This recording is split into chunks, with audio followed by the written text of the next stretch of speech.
జగన్ కోడికత్తి దాడి కేసులో ఎన్ఐఏ విచారణ ముగిసింది. జగన్ పై దాడి చేసిన శ్రీనివాసరావును కస్టడీలోకి తీసుకున్న ఎన్ఐఏ హైదరాబాద్కు తీసుకువచ్చి ప్రశ్నించింది. అయితే సంచలనం కోసమే ఈ దాడి చేసినట్లు విచారణలో శ్రీనివాసరావు వెల్లడించినట్లు తెలుస్తోంది.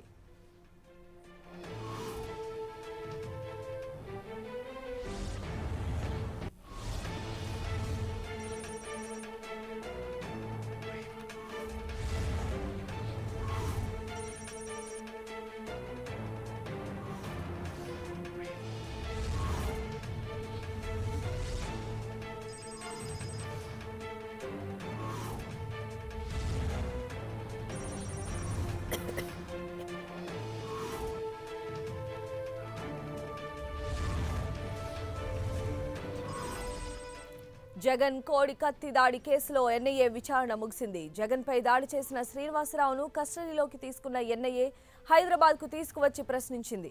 అయితే సంచలనం కోసమే ఈ దాడి చేసినట్లు విచారణలో శ్రీనివాసరావు వెల్లడించినట్లు తెలుస్తోంది.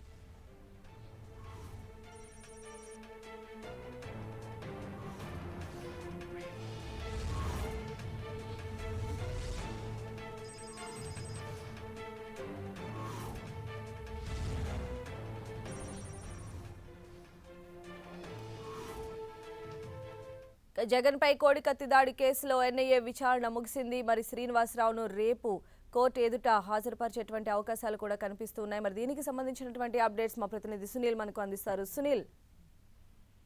Thank you Sanjay. Visakha airport లో వైసీపీ అధినేత జగన్మోహన్ రెడ్డిపై జరిగినటువంటి దాడి కేసులో నిందితుడు శ్రీనివాసరావుని నేషనల్ ఇన్వెస్టిగేషన్ ఏజెన్సీ అధికారులు దాదాపు 7 రోజుల పాటు కస్టడీలోకి తీసుకోవడం జరిగింది. అయితే విశాఖ ఎయిర్పోర్ట్ నుంచి హైదరాబాద్ కి ఎన్ఐఏ కార్యాలయంలో అతన్ని దాదాపు 5 రోజుల పాటు కూడా ఎన్ఐఏ అధికారులు విచారించారు. ఈ విచారణలో అనేక విషయాలు కూడా వెలుగులోకి వచ్చినట్టు కూడా మనకు సమాచారం తెలుస్తుంది. ప్రధానంగా అసలు దాడి ఎందుకు చేయాల్సి వచ్చింది, దాడి వెనుక ఉన్నటువంటి ప్రధాన కారణాలు ఏంటి అన్న కోణంలో కూడా నేషనల్ ఇన్వెస్టిగేషన్ ఏజెన్సీ అధికారులు దర్యాప్తు వేగవంతం చేశారు. దీనికి సంబంధించినటువంటి ఇప్పటికే విశాఖ ఎయిర్పోర్ట్ సంబంధించినటువంటి అధికారులకు అక్కడ ఉన్నటువంటి క్యాంటీన్ నిర్వాహకులు హర్షవర్ధన్ తో పాటు శ్రీనివాసరావు ఉన్నటువంటి కాల్ డేటాలో ఉన్నటువంటి పలువురు అందరికి కూడా నోటీసులు కూడా ఎన్ఐఏ అధికారులు జారీ చేశారు. అయితే ప్రధానంగా అసలు దాడి చేయాల్సినటువంటి ప్రధాన కారణాలు 2 అంశాల పట్ల శ్రీనివాసరావుని దాదాపు 6 రోజుల పాటు కూడా విచారించడం జరిగింది.